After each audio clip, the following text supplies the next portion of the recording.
It's Thursday, January 18th, 2024, and I'm Dave Sobel. 3 things to know today.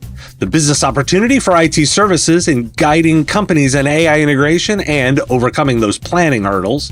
2024, a pivotal year for the AI industry amidst global copyright law challenges per Politico. And remote work, the lasting economic legacy of the pandemic with 20 to 25% of U.S. workers at home. This is the business of tech. With as many breaches and security concerns as I report in this show, it should be obvious that cybersecurity is not just about technology, but also the human expertise needed to interpret and respond to complex threats. Huntress is focused on elevating SMBs and MSPs around the world. Huntress has a suite of fully managed cybersecurity solutions powered by a 24/7 human-led SOC dedicated to continuous monitoring, expert investigation, and rapid response. And the proof is the execution. Huntress is the #1 rated EDR for SMBs on G2. Want to know more about the platform? Visit huntress.com/MSP radio to learn more. According to Gartner, AI investment is still in the planning stage through 2024, with real customer deployments not expected until next year. The increase in IT spending caused by AI investment is projected to be only 0.005%. Vendors are introducing AI to solve existing problems more effectively and efficiently. Software spending is expected to lead IT spending growth in 2024, followed by IT services and devices. And I spotted 2 data points covered in IT Pro. Most CEOs believe it will take at least 2 years for generative AI to deliver tangible business benefits. While companies are increasing their AI spending and ranking AI as a top 3 tech priority, CEOs express dissatisfaction with progress due to talent and skills shortages, unclear roadmaps, and investment priorities. Only 6% of companies have trained more than 25% of their staff on generative AI, and nearly half need guidance or restrictions. However, organizations investing over $50 million in AI are more likely to anticipate cost savings. A separate report shows that 1/3 of CEOs have adopted generative AI, expecting improved product quality and the need for a workforce upskilling. Job losses are expected, but companies are urged to manage tensions between short-term losses and long-term job creation potential.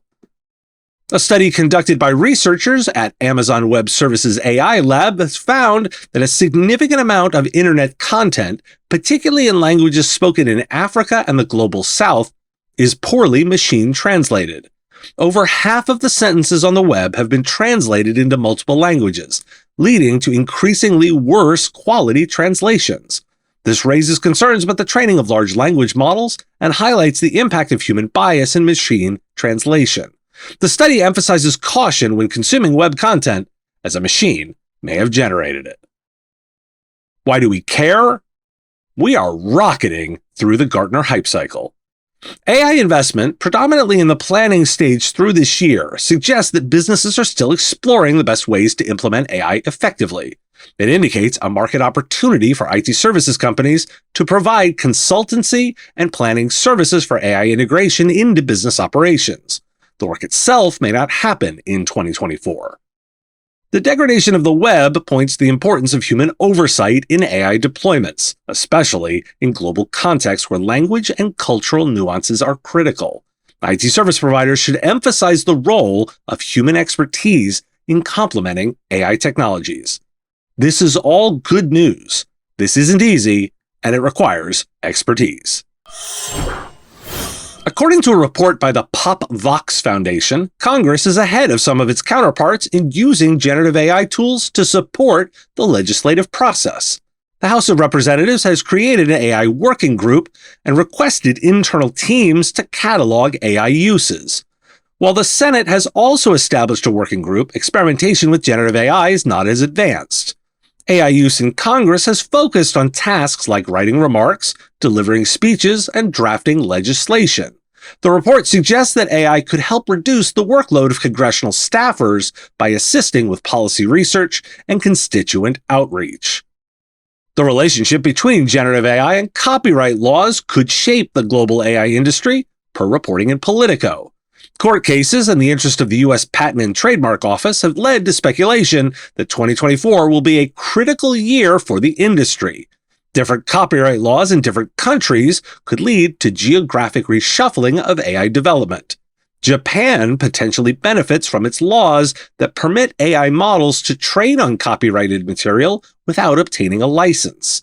Legislation is being proposed to require AI companies to disclose their training data sources to ensure copyright compliance. The outcome of court cases and potential government intervention remains uncertain, and the uneven global landscape adds further complications. And I also wanted to highlight a piece in The Verge. Certification programs are being offered to AI companies to demonstrate that their models do not violate copyright. Fairly Trained, founded by a former vice president of Stability AI, awards the licensed model certification to companies that use licensed data for training. The program has already certified 9 generative AI companies. Why do we care? AI will not be unregulated. I expect that existing laws will be interpreted with the help of technology. Copyright and consumer protection will be the 2 leveraged areas of law applied. Prepare for increased scrutiny by enhancing transparency in the AI development processes, particularly in data sourcing and training methods. For providers, watch for certifications for AI models to demonstrate commitment to ethical and legal compliance, or even further, demand that from vendors. According to a survey by the Conference Board, only 6 out of 158 U.S. CEOs plan to bring workers back to the office full-time in 2024. Hybrid work arrangements are becoming the norm, with 27% of CEOs prioritizing maintaining hybrid work. The pandemic has made remote work the most persistent economic legacy, with 20 to 25% of U.S. workers working from home at least part of the week. And according to the Harvard Business Review, remote work opportunities are disproportionately available to higher paid roles, those with more experience in education and full-time workers. The divide in opportunities to work from home is larger in 2023 compared to 2019. From the article, quote, "First, remote work opportunities are rare in jobs with annual pay around $30,000. These jobs cover roughly the bottom quartile of the earnings distribution. As we move up the earnings scales, the share of job ads offering hybrid or fully remote work gradually rises. As of 2023, the share is about 10% of jobs that pay $60,000, 20% of those that pay $100,000, and above 30% for jobs that pay around $200,000. Equally striking is the fact that work-from-home opportunities rise much more sharply with pay in 2023 than in 2019. The link between salary and ability to work from home is a new phenomenon." End quote. Why do we care? Do you ever really know when the final nail in the coffin is? Not really, but it does seem that business leaders have other priorities now that don't include forcing workers back full-time. The debate isn't over whether or not remote work is real. The opportunity is to embrace the arrangement and find ways to collaborate effectively and often asynchronously while protecting the data. We continue to care because most organizations still need to improve at this. Still emailing documents around or having discussion threads in email? The organization needs to leverage their tools better, and that's most organizations. Offer consultancy and training services to help businesses adapt to hybrid work models. This includes training on best practices for remote work, cybersecurity in a remote environment, and effective use of collaboration tools. Thanks for listening. Today is Get to Know Your Customer Day, which, to be fair, should be every day. Got a comment, a question, a thought on a story? Put it in the comments if you're on YouTube, or reach out on LinkedIn if you're listening to the podcast. I'll talk to you again tomorrow. The Business of Tech is written and produced by me, Dave Sobel, under ethics guidelines posted at businessof.tech.